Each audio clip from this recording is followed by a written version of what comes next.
energy the next 1,000 years. So we have to really think beyond what we are doing now. But I'm very happy that renewable energy at large became mainstream. When I designed power plants with Primavera a long time ago, renewable energy was the exception. And it was even not in many statistics, and still is not in statistics. For instance, the BP statistics just ignores renewable energy. So I'm very happy that we are now in mainstream. I think all the renewable energy systems are mainstreams. That means multi-billion turnovers. Now, I'm rushing through this PowerPoint, but I would like to highlight a few new things which might replace all what we are doing now. It sounds frightening, but it might happen. And it happened, for instance, as the CFLs.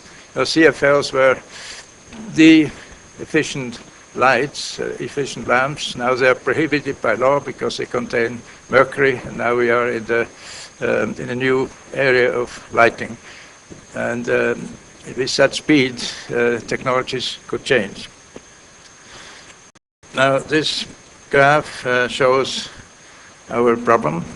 We are in a peak situation with mineral energies, including nuclear, uranium, and of course all the fossils. They will disappear in this century. Not totally, but they won't be economical anymore. And most of them are not economical anymore. In Germany, for instance, they switch off now coal-fired power plants because now they are not competitive anymore with renewable energy. I don't go into details. On the right-hand side, these are all the solutions. We rush through it because I have only 10 minutes. Now that's the energy cake. This was the energy cake a few years ago,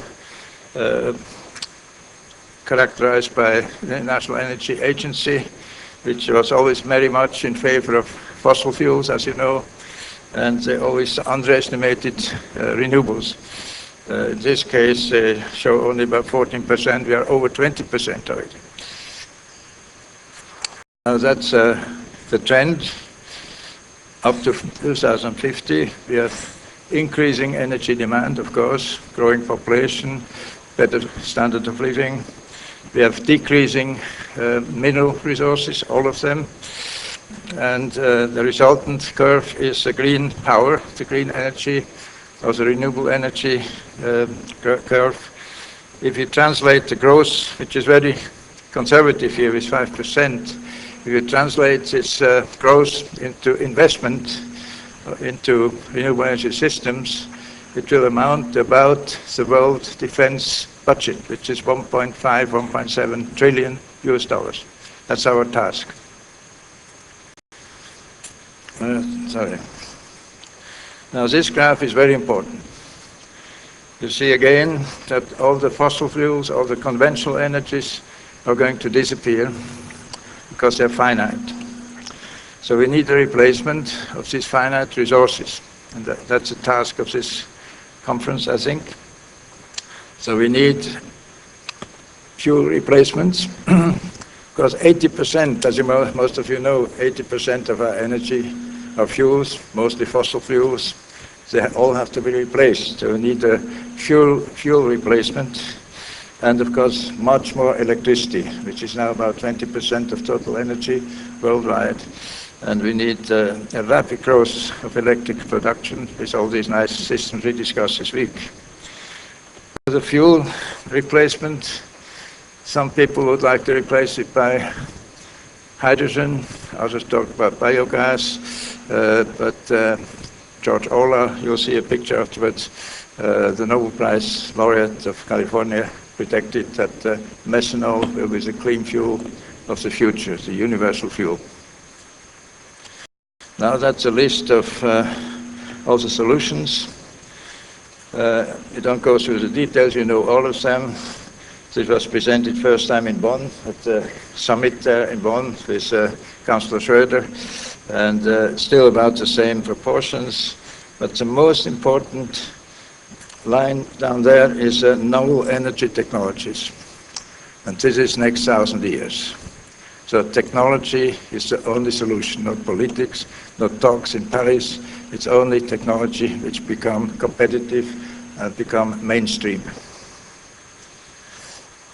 It's a comparison of renewable energies with non-renewables, and they're all more economical than non-renewables because of the external cost, which is often just ignored. And I'm pleading at the UN and at IRENA and all these organizations to introduce total costing, including social cost, externalities, the pollution, radiation, even noise of the conventional systems. Look at nuclear energy. It's infinite cost, because who is paying all the dead people and the dead fish in the Pacific now caused by Fukushima? There's an infinite cost of nuclear power. Now that's a couple of graphs, how cost of renewable energies come down due to mass production, due to better technology, and how most of the conventional systems go up and up and up, become unaffordable.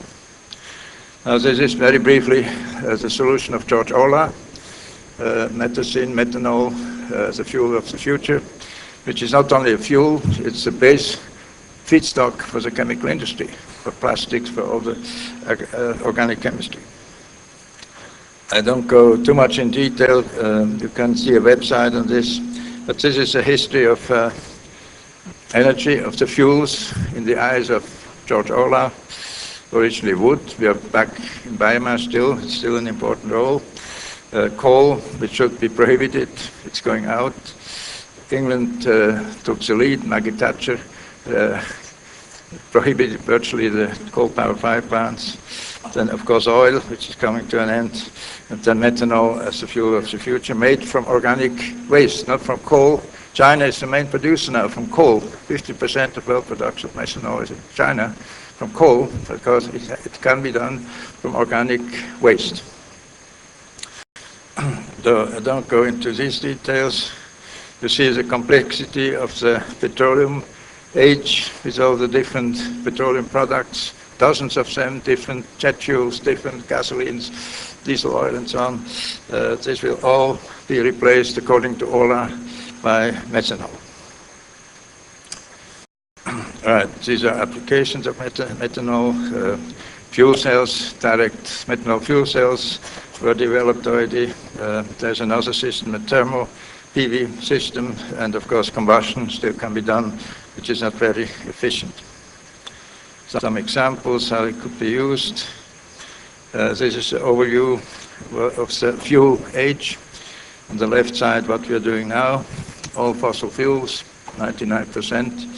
And now more and more methanol, or we call it methacin, synthetic methanol, from fossil fuels for the chemical industry mainly, and ultimately from renewable energies, mainly from organic waste or biomass.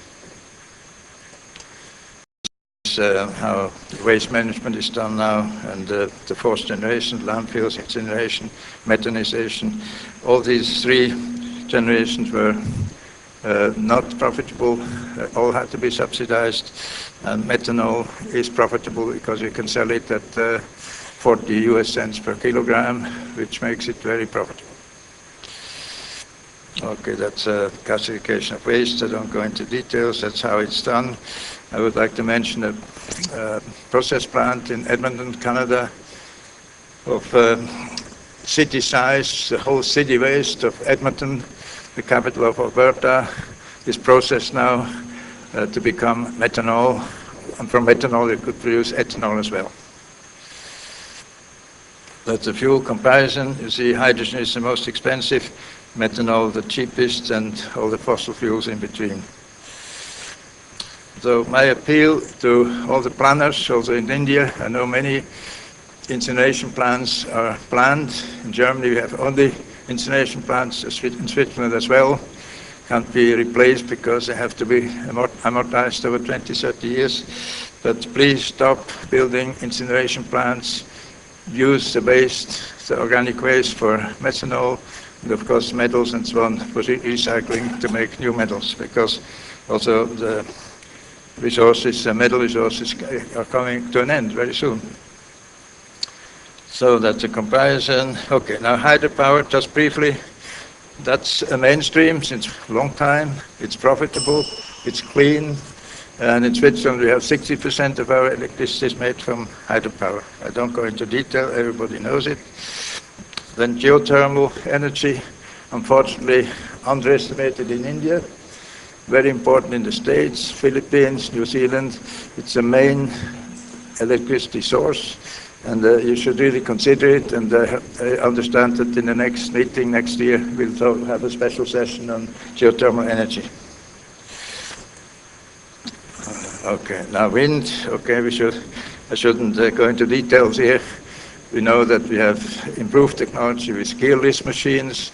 The biggest German market share is in gearless machines by Enercon, for instance. They're the biggest in Germany now, biggest in Europe, thanks to a better technology, which is gearless. It means no lubrication, less maintenance, no gear replacements, just a life probably of 30 years. So that shows the cost of wind. If you go offshore, it's becoming more expensive again. You have more wind out there, but much higher cost. So I would put the question mark on offshore. Okay, I briefly mentioned space PV. It was discussed here, I think last year again, but it's a dream. I think space PV, that means PV arrays 40,000 kilometers above the planet, transmission of the energy by the Tesla principle. Technically possible, but the cost would be exorbitant. And of course, solar energy, we talked all the time about it. Solar hybrid, we developed in Switzerland. It's an improvement of the yields of solar energy by producing hot water and electricity at the same time. Now, I give you an example of something which could replace everything we are doing here. And it was developed not far from Bonn, in Cologne. There are designers of the system. They built it, they certified it by TÜV, which is using the buoyancy effect and producing electricity at 2 to 3 US cents per kilowatt hour. So can you compete with such a system? This might replace everything we're doing now. It's just being produced now, mass-produced. There are big orders for Africa, even for the IT application in Africa. There are 500 systems built in Austria, from 5 kilowatt to megawatt size. So this is one of the hopes, together with many other new systems. That's what, yeah.